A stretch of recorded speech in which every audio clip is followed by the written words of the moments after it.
Om Namo Bhagavate Vasudevaya. Om Namo Bhagavate Vasudevaya. Om Namo Bhagavate Vasudevaya. Om Namo Bhagavate Vasudevaya. Om Namo Bhagavate Vasudevaya. Om Namo Bhagavate Vasudevaya. Adyeshta chetaya imam dharmam sambhadamavayo. Yana yagena tenaham istishamiti me mati. Lord Krishna states in the Bhagavad-gita that those who study this sacred conversation between he and his devotee Arjuna worship the Supreme Lord with their intelligence. So this evening we shall read from the 14th verse of the 15th chapter. This chapter is called the Yoga of the Supreme Person, Purushottama Yoga. Vaishvanara, my plenary portion as the digesting fire. Bhutva, becoming. Praninam, of all living entities. Deham, in the bodies. Ashrita, situated. Prana, the outgoing air. Apana, the downgoing air. Samayukta, keeping in balance. Pachami, I digest. Anam, foodstuff. Chatuvidam, the four kinds. Translation: I am the fire of digestion in the bodies of all living entities, and I join with the air of life, outgoing and incoming, to digest the four kinds of foodstuff. Purport: according to Ayurvedic Shastra, we understand there is a fire in the stomach which digests all the food sent there. When the fire is not blazing, there is no hunger. And when the fire is in order, we become hungry. Sometimes when the fire is not going nicely, treatment is required. In any case, this fire is representative of the Supreme Personality of Godhead. Vedic mantras, Brihad Aranyaka Upanishad 5.9.1, also confirm that the Supreme Lord or Brahman is situated in the form of fire within the stomach and is digesting all kinds of foodstuff. Oyam Agnir Vaishvanaro Yo Yam Anta Purushe Yanedam Anam Pachate. Therefore, since he is helping the digestion of all kinds of foodstuffs, the living entity is not independent in the eating process. Unless the Supreme Lord helps him in digesting, there is no possibility of eating. He thus produces and digests foodstuff, and by his grace we are enjoying life. In the Vedanta Sutra 1.2.27, this is also confirmed. Shabdadibhyo anta pratishthanachcha. The Lord is situated within sound and within the body, within the air, and even within the stomach as the digestive force. There are four kinds of foodstuff. Some are swallowed, some are chewed, some are licked up, and some are sucked. And he is the digestive force for all of them. Aham Vaishvanaro Bhutva Praninam Dehamashrita Pranapana Samayukta Pachami Anam Chaturvidam. I am the fire of digestion in the bodies of all living entities, and I join with the air of life, outgoing and incoming, to digest the four kinds of foodstuff. Ukam karoti bachalam pangam langayate girim yat kripatadaham bande Sri Gurun Dinatarinam. So it may seem astonishing to find out that we have a fire blazing in our stomach. So this, of course, is Ayurvedic explanation of the process of digestion. Certainly, it does not actually contradict the modern explanation. The modern explanation says that there is hydrochloric acid in the stomach. So you have your choice, either acid or fire. In any case, the food is being digested. So the process is, of course, the explanation of fire means that, as explained here, there is actually a superior power who is addressed as Vaishvanara, force, which the Upanishads, Vedanta Sutra identify with, everyone's leaving.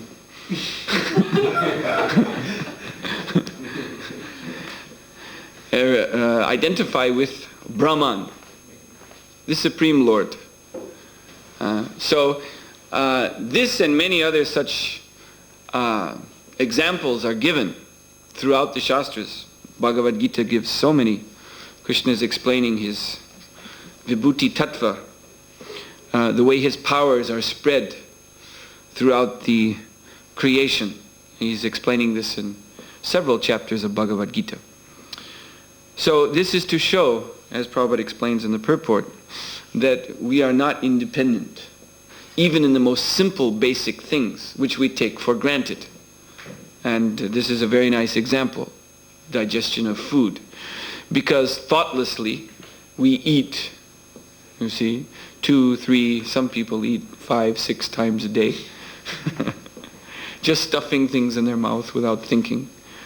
And it's going down into the belly, and if our health is good, then it's being digested.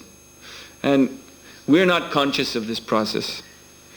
We may be thinking by some foolishness, some foolish philosophy, that I'm in control of my body. This is my body. I can do with it as I like. I am the Lord of this body. Or people just think they are the body. I am this body. So if that's your identity, then so many things are happening inside this body over which not only do you have no control, you don't even have any awareness of it. You cannot even explain in the most simple fashion how it's happening. And this is a good example, digestion of food. But we become very conscious of how we're dependent upon superior power for digestion when the digestion stops functioning, when we get ill, and then the food just goes into the belly and rots. Doesn't get digested, and we have stomach ache, and we have to take medicine, and we cannot eat, and we feel so miserable. And we're going here and there asking people, can you help me cure this problem? So this and yes, many other experiences we have in life, if we're intelligent, we can learn from them and see that actually I am fully dependent upon superior arrangement, even for all the basic functions of this body. Another very basic function is the heartbeat. So how are we controlling the heartbeat? You see, as it is said, we are just one heartbeat away from death. Means if our heart beats and then if it doesn't beat again, you're finished. So our life in this body depends upon this pump in the chest. And what is our control over it? We have absolutely no control over it. You see, most of the time we're not even thinking of it. Of course, if you have a heart attack, then then you think of it when you feel the pains in the chest. Then you think of it. So, where is this power coming from? That also is from a spiritual source. The whole energy of the body emanates from the heart. And that is because soul and supersoul are situated there. And the soul is described as floating on this prana, these different kinds of airs that are in the body. And these airs, prana vayu, they spread the consciousness everywhere. The blood carries the air, as you well know. Red blood means that there's oxygen in it. So this blood is carrying the air, and the air is carrying the consciousness, and in this way consciousness is pervading throughout the body. So now all of this, these kinds of explanations we find in Bhagavad-gita about Vaishvanara and the prana, and there are many other points in this chapter and other chapters which are specifically related to Vedanta. And Srila Prabhupada is explaining in the purport, he's citing Brihad Aranyaka Upanishad, and of course Vedanta Sutra, because these are very big issues in Vedantic scholarship. Of course, it may mean very little to us, but from a Vedantic point of view, it is very significant, Krishna's explanation, because there are references throughout the philosophical sections of the Vedas, the Upanishads, and so on. There are references to Brahman being situated in Vaishvanara or in Prana. So now, philosophers, Vedic philosophers, they are engaged in trying to search out this Brahman. So they study the Shastra. Of course, they're practicing their own sadhana, their own spiritual discipline to gain realization, and they discuss with each other extensively, have arguments, Vedantic debates, to identify just what is this Brahman, just what is this supreme truth. And I was mentioning this morning about 4 Vaishnav Sampradayas. They were founded by great Vaishnav Vedantists who have written extensively on the problems of Vedanta, on the whole philosophical controversy. So Ramanuja, Madhvacharya, Nimbarka, Vishnu Swami, they're famous names in the field of Vedantic scholarship. And of course, these are the Vaishnavas. Then there are the impersonalists, the Mayavadis, headed by Shankaracharya, and in his line there are many, many other commentators. Also in the Vaishnava Sampradayas, these 4 Sampradayas, there are also many other commentators coming down after the great founders. And in our own Sampradaya, the Gaudiya Vaishnava Sampradaya, which is a branch of the Madhva, Brahma Madhva Sampradaya, also Baladev Vidyabhusan, he has written Vedanta commentary. So this is all very intense philosophy. Sometimes in some classes I try to present some of these issues, and I know other devotees who sometimes try to do this, but it's not very successful. It's a good way to cure insomnia. If you've had trouble sleeping, you've had difficulty, then hear some talk on Vedanta that will surely cure your sleeping problem. Because this field of scholarship, this field of philosophical research, it is not very applicable, especially not to those from Western background. We don't have any access to these issues, to these controversies. They mean nothing to us. You see, what is this Brahman in the stomach that is digesting the food? And then these different scholars, they research the scriptures and they try to produce evidence to explain their own theory. So, of course, among the Vaishnavas, although there's 4 schools, basically they all agree. They all agree on the basic tattva, the basic absolute truth, that it is Lord Vishnu, Lord Krishna. So they agree. He is the supreme Brahman, and by his plenary expansion, he is there in the stomach digesting food. Now, Krishna, in this Bhagavad-gita, he's so nicely settling all these issues. He's just explaining it. He says, Aham Vaishvanara Bhutva. He says, I am that Vaishvanara. So Bhagavad-gita is actually, it's Krishna's own words. He's the supreme authority. All the great Vedantists, even Shankaracharya, the Mayavadi, even he in his famous work, Gita Dhyana, Meditations on Bhagavad-gita, he has also said that the Bhagavad-gita is the milk of the Upanishads. He's compared the Upanishads, these are the philosophical texts of the Vedas, which are very difficult to understand. He's compared them to a herd of cows, 108 cows. And Krishna, you know, he's Gopal, he's a cowherd boy. So he's written in his poem that Krishna milked these cows and filled a bucket of milk, you see. And this bucket of milk, that is the Bhagavad-gita.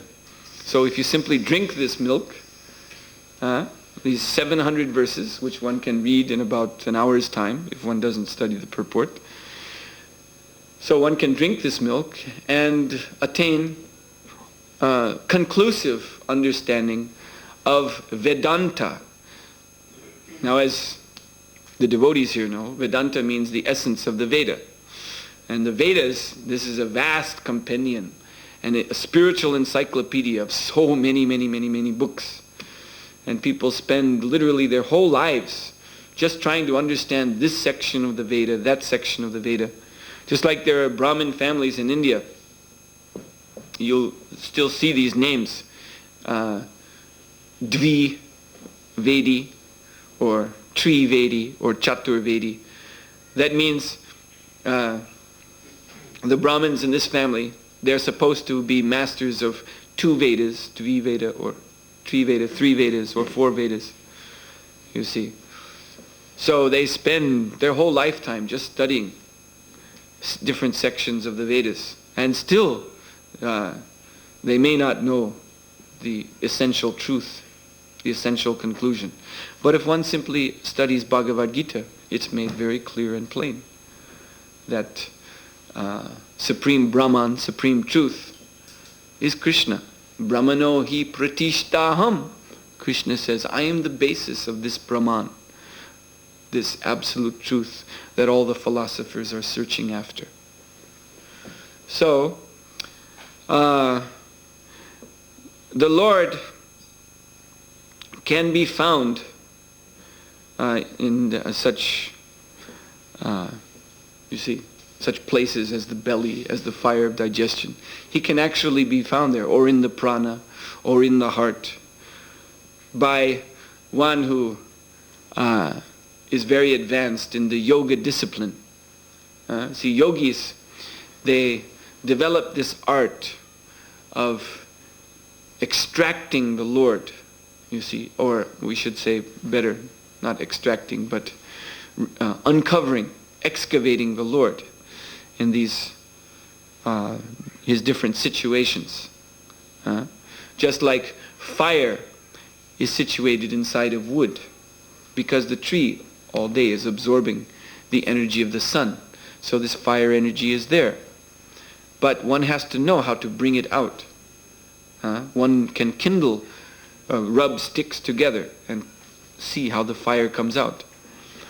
So, but one has to have knowledge how to do this. So similarly, the yogis, by their deep meditation, or deep, it is actually called samyama. Samyama. This is a very interesting piece of information that one finds in the Yoga Sutras by Patanjali Muni. And Srila Prabhupada quotes Patanjali Muni elsewhere in Bhagavad-gita. So, in the high stages of yoga, there is dharana, which means concentration, dhyana, meditation, and samadhi, full absorption in the absolute truth. So these three, these are the application of yoga in the mind. You see, before that stage, the yoga practice is all preliminary. It's actually called karma because it deals, Krishna mentions this in the 6th chapter, text 3. He says, for beginners in yoga there is karma because they have to gain control over the body. So this beginning form of yoga is called Hatha Yoga. And you see all over the West, there are Hatha Yoga schools, Hatha Yoga teachers. And I meet so many people, when they hear the word yoga, they think Hatha Yoga. This is what yoga means. It means Hatha Yoga. But Hatha Yoga is just neophyte yoga. It's just beginning yoga. It means yam niyam, following rules and regulations, asan, sitting down, pranayam, controlling the breath, and pratyahara, withdrawing the senses from the sense objects. So mostly these Western Hatha yogis, they don't even practice the yam niyam, the rules and regulations of Hatha yoga. which is the first step, step number one. That they don't even do. If they were informed what these rules and regulations were, they would be shocked. Well, I can't do that. Yes. So, so why are you trying to? What are you taking these hatha yoga lessons for then? So anyway, the whole point of this preliminary practice is to gain control over the senses, so that one can come to the point of fixing the mind without disturbance. Because as we all know in our practical life, it's our senses that distract the mind. Even if one is not trying to meditate, if one is just trying to fix his mind on anything, read a book, you see, or hear someone say something, then the senses throw up all kinds of distractions, you know. You are trying to concentrate, hear something, and then you feel an itch in your back, and you have to scratch, or you suddenly have to sneeze. What did you say? You know? So there are so many distractions. So a yogi has to completely conquer all of this. So this is the purpose of Hatha Yoga. And then he can move up to the higher platform, which is commonly known as Raj Yoga. And this is the mental discipline. So concentration, meditation, and total absorption. So these three, dharana, dhyana, samadhi, taken together, Patanjali Muni calls that samyama.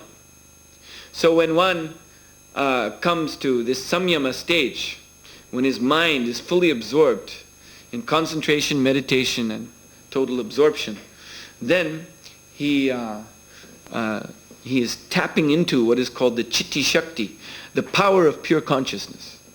The power of pure consciousness. This means that his mind is becoming, as Krishna mentions in so many places in Bhagavad-gita, the mind is becoming situated in the real state of consciousness, the self, the spiritual consciousness, which is emanating from the heart.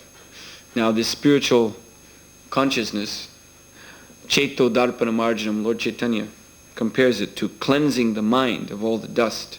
So it gives a clear reflection of the self. Just like when you look in a clear mirror, you see your face very crystal clearly. So similarly, when the mind becomes pure, then it reflects the pure consciousness of the soul. One can actually see the soul as he is, sitting in the heart.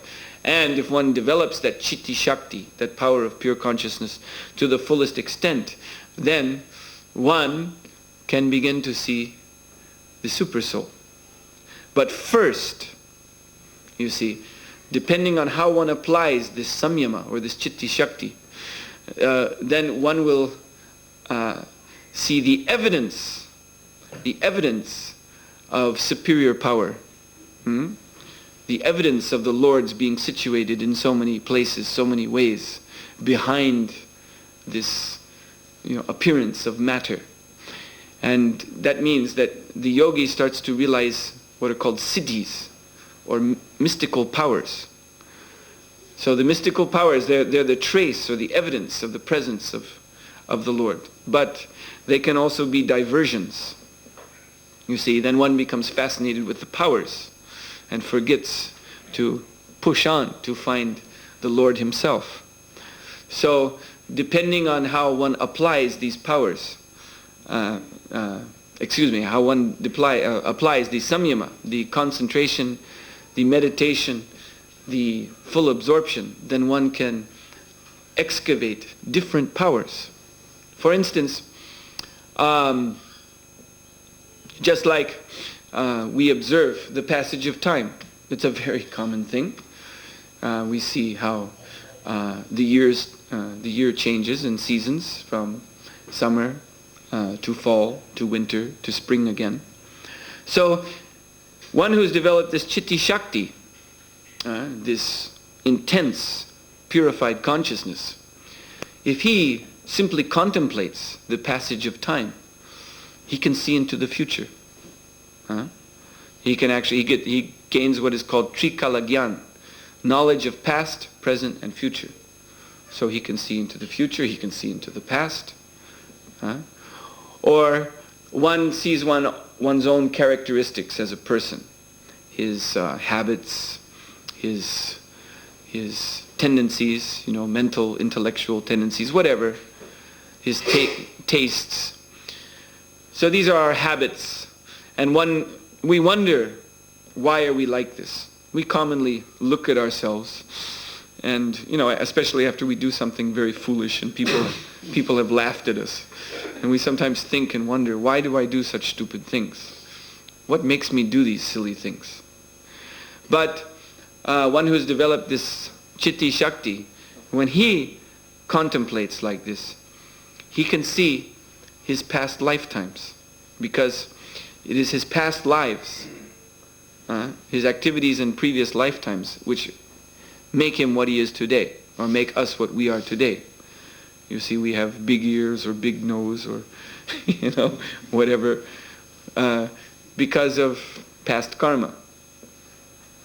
We can speak very nicely or can't speak at all, or are good musicians, or can't even carry a tune. You see, whenever we sing out of tune. Sometimes we hear this in the kirtan also. When we chant Hare Krishna, there's sometimes one devotee, everyone else is chanting Hare Krishna, and he's going Hare Krishna, Hare Krishna. He can't. So why is this? It's all because of past lifetimes activities. So a yogi can see that. So in this way he can uncover many, many mysteries about life. For instance, another thing, this universe is very mysterious. It is mysterious, of course, for the materialistic scientists who gaze out in their telescopes, send up spaceships to study. They still don't understand the form of this universe, how extensive it is. And when we read the 5th canto description of the universe, we also become puzzled. How to understand what this means, this description. But the sun is the eye of the universal form, and is also compared to the shining eye of the universe. So the sun's rays permeate the whole universe. So if one with this Chitti Shakti simply meditates on the sun, then he can see the universe from the sun's point of vision, because the sun is the chakshu, the eye, the universal eye, cosmic eye. So there are many ways in which one can apply this power of purified consciousness. But Patanjali Muni, he explains what is the proper thing to do. Out of so many options, what one should actually do, he should actually contemplate his own self-interest. So if one contemplates one's self-interest, then Patanjali Muni, he explains that one will discover that his self-interest is actually in someone else's hands. In other words, what we commonly think of self-interest, we think of it selfishly. We will realize, if we develop such yogic visionary power, that our self-interest actually depends on another self, and that is the super self, the Purusha. So we are the tiny individual soul, and the Supreme Soul is situated right next to us in the heart. And actually, he has our best self-interest in his mind. So this is how the yogi realizes the form of Super Soul, by contemplating his own self-interest. And this is very interesting, because in the 7th canto of Srimad Bhagavatam, Prahlad Maharaj, in preaching to his schoolmates, he makes the same point. A sort of very profound philosophical understanding, that he's telling his schoolmates, because they're demons, they're sons of demons. And demons are, of course, asuras are very selfish. So he's telling them, yes, you want to work for your self-interest, very good, but you should understand what that self-interest is. Your self-interest actually lies in pleasing the Supreme Self. So you should work, you should serve the Supreme Lord. He is the self of all beings. So you want to be selfish? Then be supremely selfish. Serve the Lord in the heart. And then one actually becomes blissful. One actually becomes transcendently happy and liberated. Because one gives up this foolish struggle for independence and for struggle against the material nature which we cannot win, and simply surrenders himself to the internal guidance of Krishna. So, then when one comes to this standard, then he actually sees how all these mystical powers are actually the powers of the Super Soul himself, who is all-pervading, situated everywhere. He's situated in the hearts of all beings. He's situated within every atom. So as Srila Prabhupada explained, we see in all beings mystical powers. And we may just take them for granted, but it's a fact. You look at a tree. So, well, the tree itself is displaying so much fantastic mystic power. Because a tree eats through its feet, through its roots. And it derives sustenance from the soil, and also derives sustenance from the sun. So actually, the trees are very great yogis. Actually, many of these trees, they were in their past life yogis, impersonal yogis, impersonalist yogis. They may, like Hiranyakashipu, just stand outside day and night, stand up straight, meditating on some impersonal concept, and they stand very still and they control their breathing, and their bodies actually sometimes they stand with their hands out like this, or like Hiranyakashipu with hands up, and their bodies after many years they become stiff just like wood. The limbs can't even be moved anymore. So such persons may become trees in the next life. They've cultivated this art in the human life of how to, actually they draw their sustenance not from food. They stop eating and they get their sustenance from the sun, from the air. So the trees, they're doing this. This is evidence of mystic power. And then in the trees there are birds, and birds fly. This is also a mystic power. So we look all around us, and we see in the various living entities powers, and then we see also in the natural, in the nature, the formations of the material energy. We see so much evidence of power. And of course people speculate about this and they become fascinated and wonder and bewildered. Where is all this power coming from? But the self-realized yogi who contemplates his own self-interest and finally realizes that that is Krishna in the heart, then he sees how Krishna is supplying all of this wonderful power to everyone, all throughout the universe. So it becomes very clear to one with transcendental vision. Now in Krishna consciousness process, we don't practice that kind of yoga, the mystic yoga system. But the bhakti yoga system is symmetrically related. All yogas, they have the same symmetry. Just like in bhakti yoga we have, just like in mystic yoga, there's beginning and advanced stage. So in Bhakti Yoga we have Vaidhi Bhakti and Raganuga Bhakti, and then finally Prema Bhakti. So these are different stages of bhakti, and as one advances in the bhakti process, then one is blessed more and more with this purified vision of Krishna consciousness. And one gradually comes to the stage of seeing Krishna everywhere. This is, Krishna explains to Arjuna in the 4th chapter, this is the stage of full Krishna consciousness. When you have attained Yajgyatva na punar moham evam yashashi pandava. Yena bhutani asheshani jakshashi atmani atomai.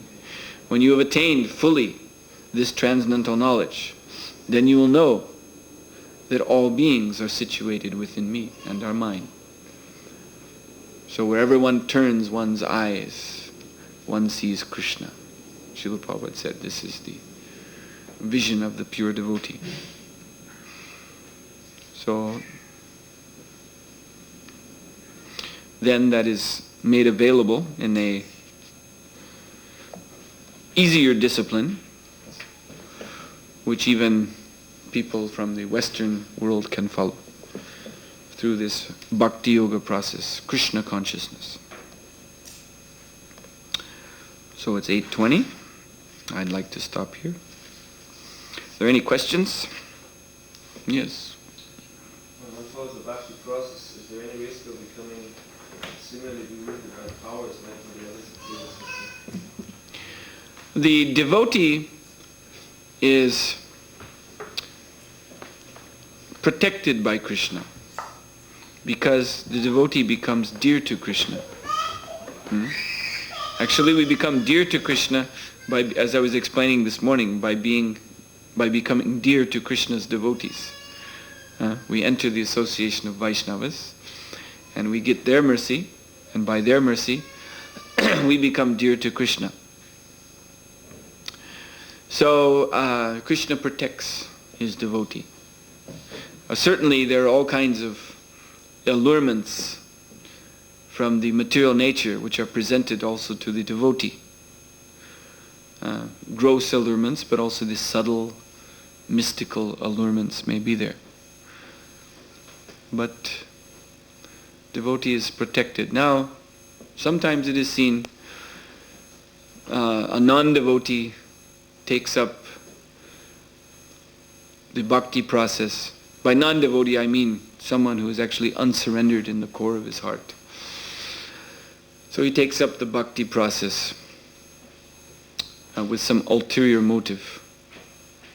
And he gains something from it, gains some power, ability. We see this even in the Krishna consciousness movement.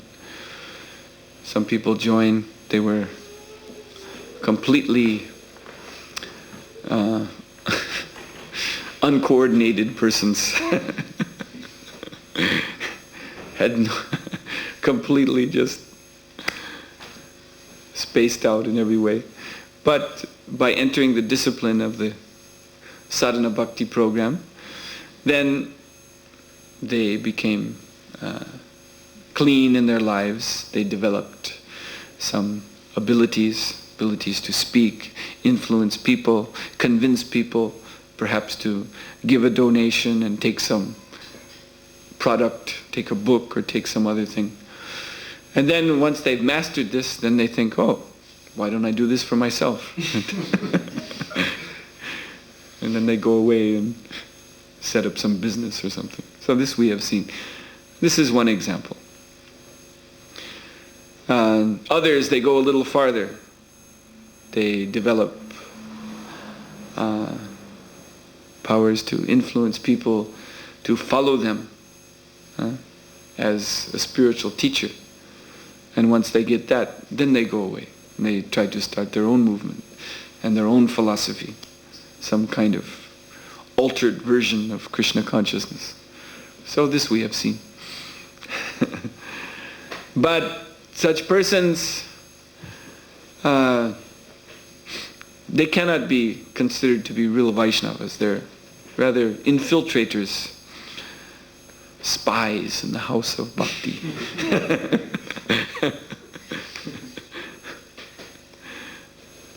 And as soon as they get what they want, as soon as they've gone as far as they want to go, then you see their real nature.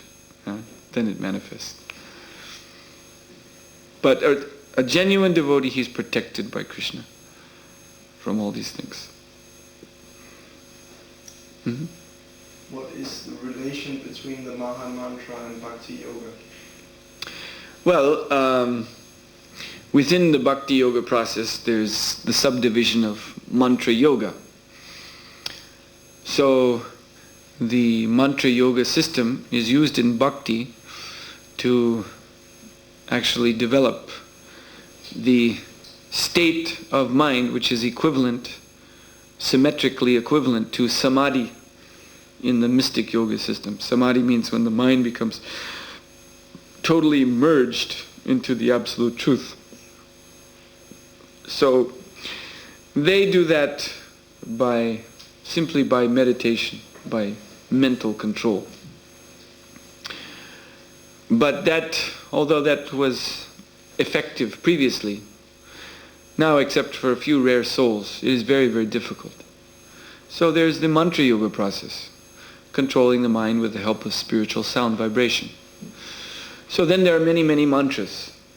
But the Hare Krishna mantra is called the Maha Mantra, the great mantra for deliverance of the mind from illusion.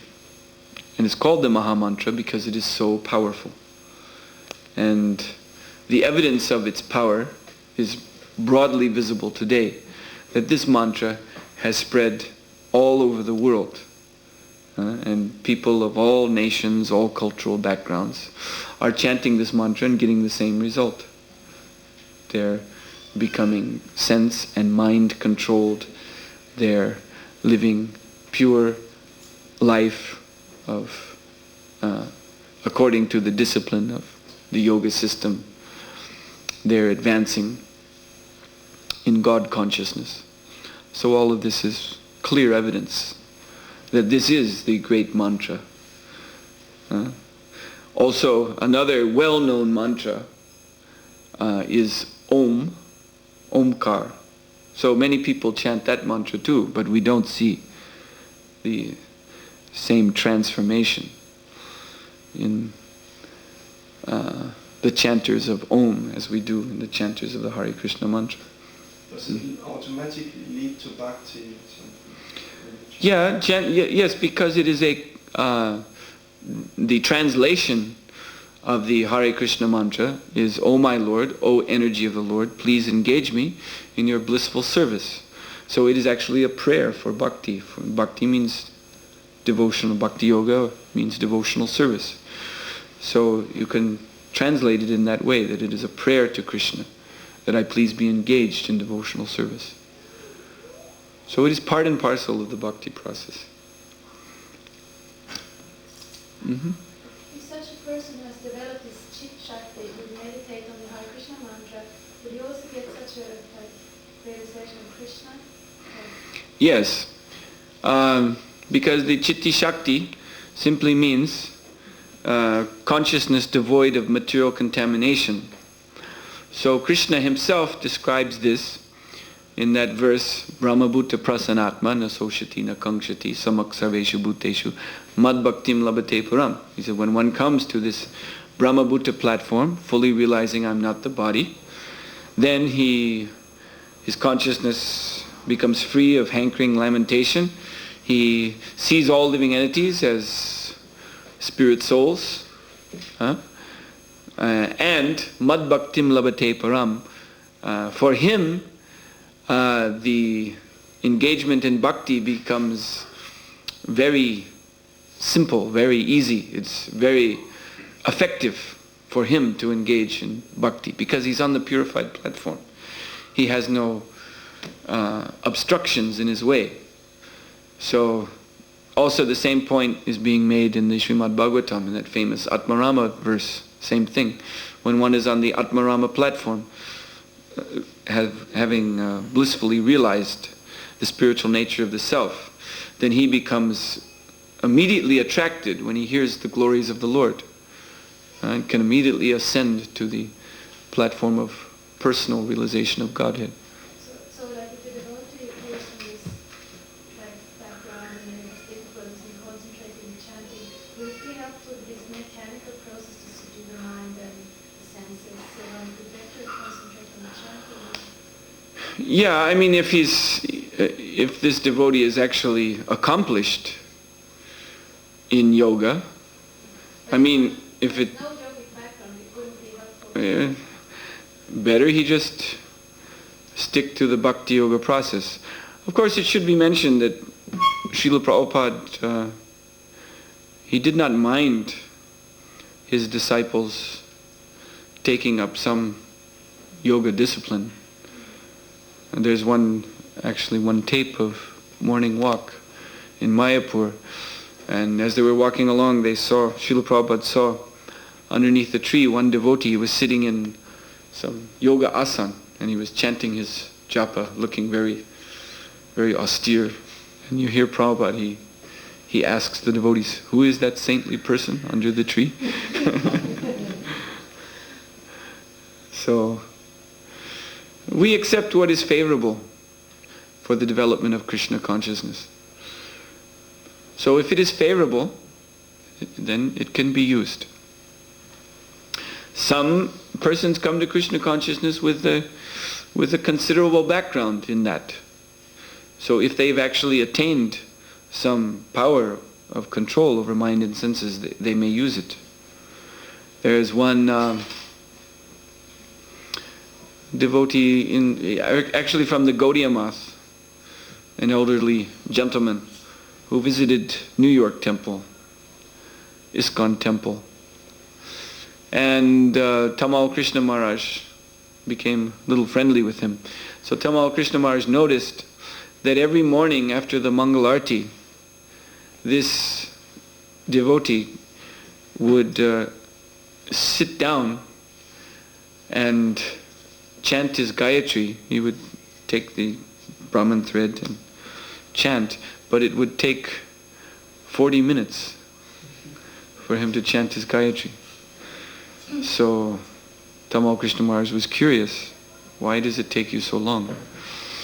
And he explained that I meditate on these mantras of the Gayatri mantra. I meditate on each syllable very, very carefully. Because I used to be a yogi. I formerly practiced yoga. And to satisfy my mind, I have to do this.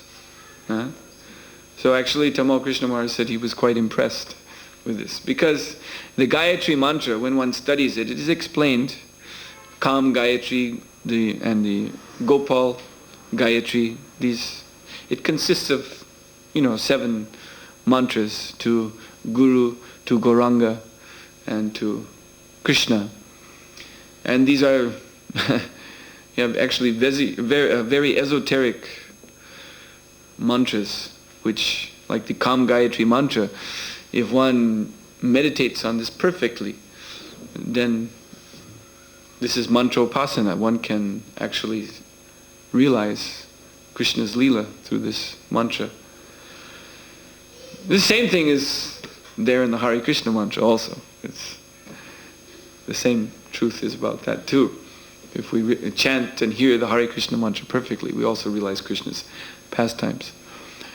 But, sometimes devotees in chanting their Gayatri, they're not so attentive, rush through it, or they're pacing back and forth as they chant, or things like that. But actually, we should concentrate carefully. So this is an example. I just give this an example. Someone with a yoga background using that ability to fix the mind on his Gayatri. Maybe that's not an example. I don't want to sound like I'm proposing this, that others now try to chant in this way and thus take 40 minutes. Not saying that, I'm just mentioning it. Yes. So the Hare Krishna mantra is supposed to be the great mantra of deliverance, so but I heard that this Sri Krishna Chaitanya is more powerful, so how do you understand this?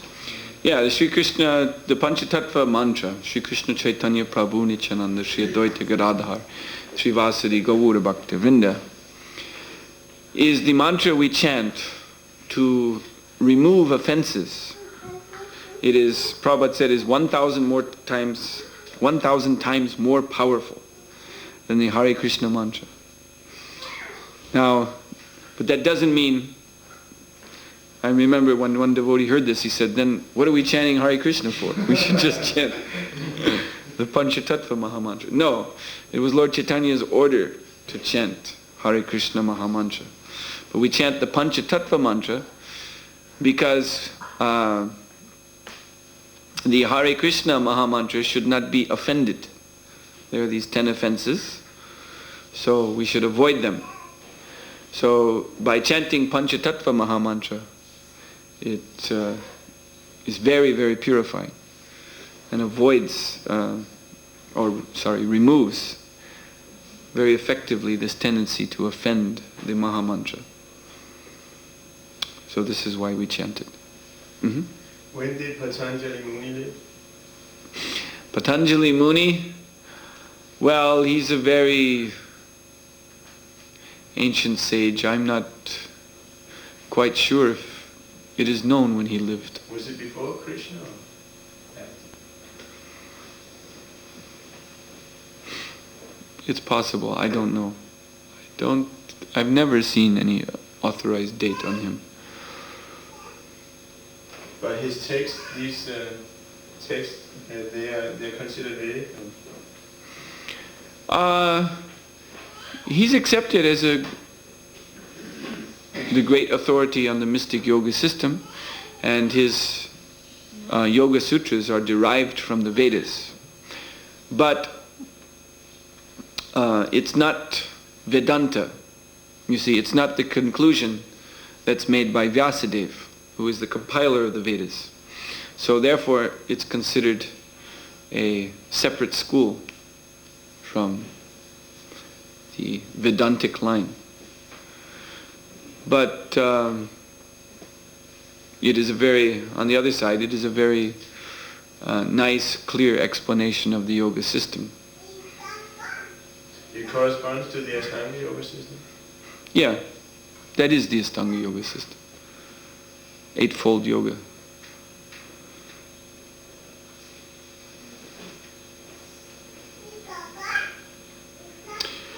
Mm-hmm. I saw in the Mahabharata where 5 Pandava brothers going many days they hadn't drinking, and so Yudhishthira sent his brothers to this lake to get some water, and they died all because they didn't want to answer this question from Dharma. When Yudhishthira came, there were many questions. One of the questions were about, I don't know exactly know, but it's about a Brahmana, how to be a Brahmana. And then Dharma said, is it by birth from a Brahmana family, or by studying, or being a very learning man, something like this, or behavior? And then Yudhishthira answered, behavior. If you don't make a better behavior, you will lose. And even if you are a good learning man or a Brahmin or if you make bad behavior, you're nothing. So my question is, how can you get a good behavior, even if you know this scripture is very good? Okay, you can maybe say chanting, but good behavior comes from good association. You have to associate with others who behave good. And by the association, you see, it's a very simple point. If you develop friendship with devotees of the Lord who have good behavior, and you value that friendship, it goes deep in your heart, you don't want to disturb this friendship, then naturally you will behave properly in their company. Because if you behave improperly, then it's a big problem. Huh? That's everyone's experience everywhere. If you have dear friends or family members and you want to maintain good relationships, then you follow their mode of behavior. You fit in with them. Now, unfortunately, in this world, so many people are bad behaved.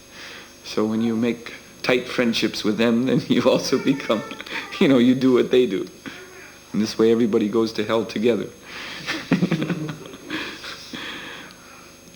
So in Krishna consciousness, the devotees, they practice good behavior, and one entering that society will also pick up the good behavior. So it's actually very simple.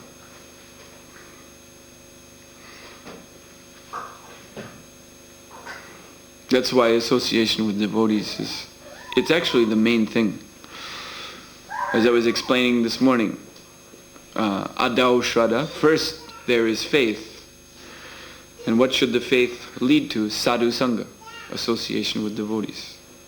That's how it all begins. It's a basic platform.